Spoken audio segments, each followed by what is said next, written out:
শুক্রবার ৭ সকালে গলফ গ্রিনে এক ডাস্টবিনে প্লাস্টিকে মোড়া এক মহিলার মাথা উদ্ধার হয়েছিল। কে বা কারা তা ফেলে রেখে গেছে তা নিয়ে তদন্ত শুরু করেছিল পুলিশ। আর ২৪ ঘন্টা হওয়ার আগেই তন্ন তন্ন করে তল্লাশি চালিয়ে সিসিটিভি ফুটেজ এবং টাওয়ার লোকেশন ডেটা ব্যবহার করে অপরাধীকে গ্রেপ্তার করা হয়েছে। আর তারপরেই এই ঘটনার পেছনের আসল রহস্য কি তা খুঁজে বের করার জন্য ধৃতকে জিজ্ঞাসাবাদ শুরু করেছে পুলিশ। জানা গিয়েছে যে মহিলার মাথা পাওয়া গেছে তার নাম খাদিজা বিবি। পুলিশ সূত্রে খবর, খাদিজা মুরাগাছার কালীতলা পারুল গ্রামের বাসিন্দা। মগরাহাটের রাধানগর গ্রামে তার বিয়ে হয়, অর্থাৎ আতিকুর খাদিজার শ্বশুর বাড়ির বাসিন্দা। প্রাথমিকভাবে ধারণা করা হচ্ছে প্রেমের টানাপোড়েনে ওই মহিলাকে প্রাণে শেষ করা হয়েছে। আর যাকে গ্রেপ্তার করা হয়েছে তার নাম আতিকুর। দক্ষিণ ২৪ পরগনার মগরাহাটের বসাক ভাঙা পঞ্চগ্রামের বাসিন্দা আতিকুরকে ডায়মন্ড হারবার থেকে গ্রেপ্তার করা হয়েছে। সূত্রের খবর, সিসিটিভি ও টাওয়ারের অবস্থান শনাক্ত করে অপরাধীকে গ্রেপ্তার করে পুলিশ। আতিকুরকে জিজ্ঞাসাবাদ করা শুরু হয়েছে। প্রাথমিক তদন্তে মনে করা হচ্ছে প্রেমের জেরেই খাদিজাকে মারা হয়ে থাকতে পারে। এদিকে মৃত মহিলার পরিবারের সঙ্গে কথা বলে দেহের বাকি অংশ খোঁজে তদন্ত শুরু করেছে পুলিশ।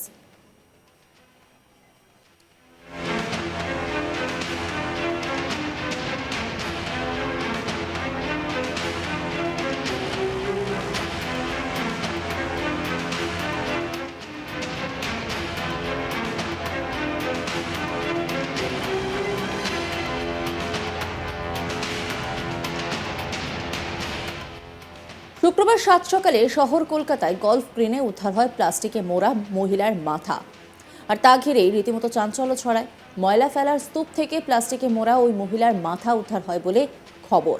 আর তাতেই আতঙ্ক ছড়িয়ে পড়ে গোটা এলাকায়। সেখানে সকাল ৮টা নাগাদ আস্থা করে স্তূপে এক প্লাস্টিকে মোড়া একজনের মাথা পড়ে থাকতে দেখেন এলাকাবাসীরা।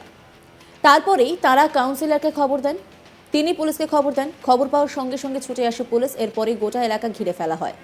ডাকা হয় ফরেন্সিক দলকে, আনা হয় স্নিফার ডগ। এই এলাকাটা সাউথ সাবারবান ডিভিশনের আন্ডারে পড়ে। খবর পেয়ে ছুটে আসেন ডেপুটি কমিশনার। এরপরেই স্থানীয় বাসিন্দাদের সঙ্গে কথা বলে পুলিশ। তারা কি দেখছেন সেই বিষয়ে জানতে চান তারা। কে এই মহিলার মাথা ফেলে রেখে গেল, এই মহিলার পরিচয় বা কি, কোথায় থাকেন, সেই বিষয়েও তদন্ত শুরু হয়েছিল।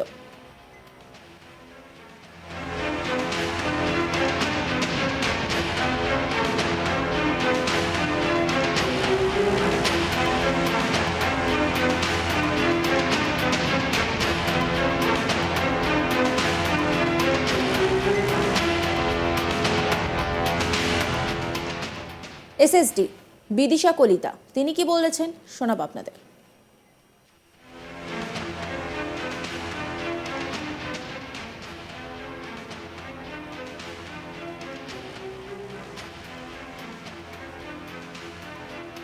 বাইরে বার কর না।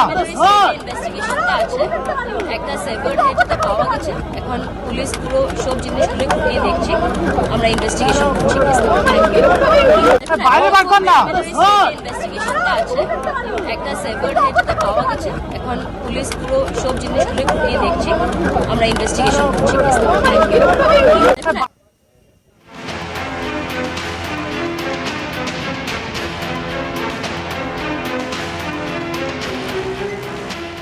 শহর কলকাতার বুকে এই ঘটনা জানিয়ে কিন্তু রীতিমতো তোলপাড় শুরু হয়ে যায়।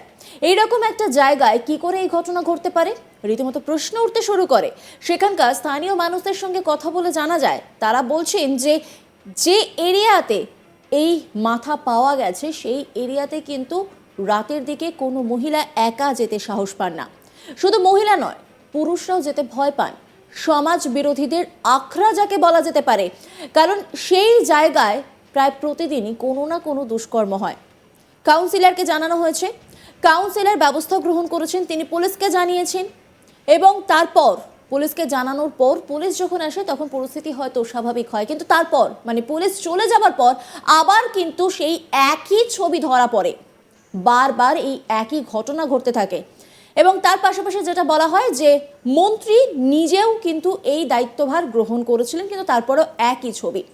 এই গোটা বিষয়টা নিয়ে একটা রিপোর্ট তুলে ধরেছেন আমার কলিগ অনির্বাণ, দেখাবো আপনাদের।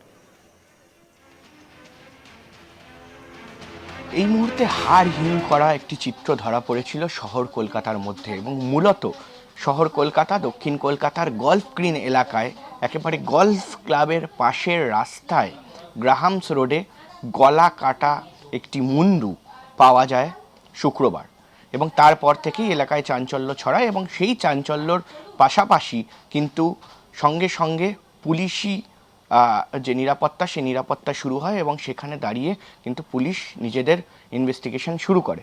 এবং সেখানেই আমরা দেখতে পাই যে কোথাও গিয়ে কিন্তু এই যে ঘটনা, সেই ঘটনা বেশ চাঞ্চল্য ছড়িয়েছে। কারণ এই মুহূর্তে দাঁড়িয়ে একেবারে শহর কলকাতার মধ্যে, শহর কলকাতার অন্দরে কাটা মুন্ডু ফেলে দিয়ে যাওয়া, তাও আবার সাত সকালে। এবং সেটাই কিন্তু প্রশ্ন তুলতে শুরু করে যে কোথাও গিয়ে যে কিভাবে কোথায় নিরাপত্তা রয়েছে, এবং স্থানীয়রাও কিন্তু প্রশ্ন তুলতে শুরু করেছিল। এই মুহূর্তে দাঁড়িয়ে কিন্তু এই যে ঘটনা, সেই ঘটনার আরও একটি সত্যি সামনে এলো, এবং মূলত পুলিশের তরফে যে তৎপরতা দেখানো হয়েছে, প্রায় বলা যেতে পারে যে 12 ঘন্টা থেকে 16 ঘন্টা অতিক্রম করার মাঝেই কিন্তু পুলিশ এই মুহূর্তে একজন অভিযোগী, তাকে কিন্তু এই মুহূর্তে মূলত তাকে অভিযুক্ত হিসাবে ধরা হচ্ছে, তাকে কিন্তু ইতিমধ্যেই ধরেছে। এবং যেটা জানা যাচ্ছে যে আতিকুর বলে একজন যিনি কিন্তু মগরাহাটের বাসিন্দা, এবং তিনি হয়তো এই ঘটনাটি ঘটিয়েছে এমনটাই কিন্তু পুলিশের প্রাথমিক পর্যায়ে অনুমান। এবং তার পাশাপাশি যে মহিলার দেহ পাওয়া গেছে, বা যে মহিলার কাটা মুন্ডু পাওয়া গেছে, যে মহিলার এখনো পর্যন্ত কিন্তু সেই দেহ কিন্তু এখনো পর্যন্ত পাওয়া যায়নি, এবং পুলিশ সেটারই চেষ্টা চালাচ্ছে।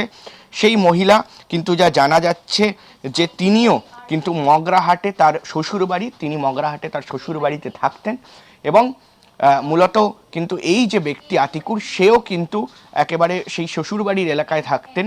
এবং কোথাও গিয়ে যে ত্রিকোণ প্রেম, এবং সেই ত্রিকোণ প্রেমের জেরেই কিন্তু এই ঘটনা, এমনটা কিন্তু পুলিশের প্রাথমিক অনুমান।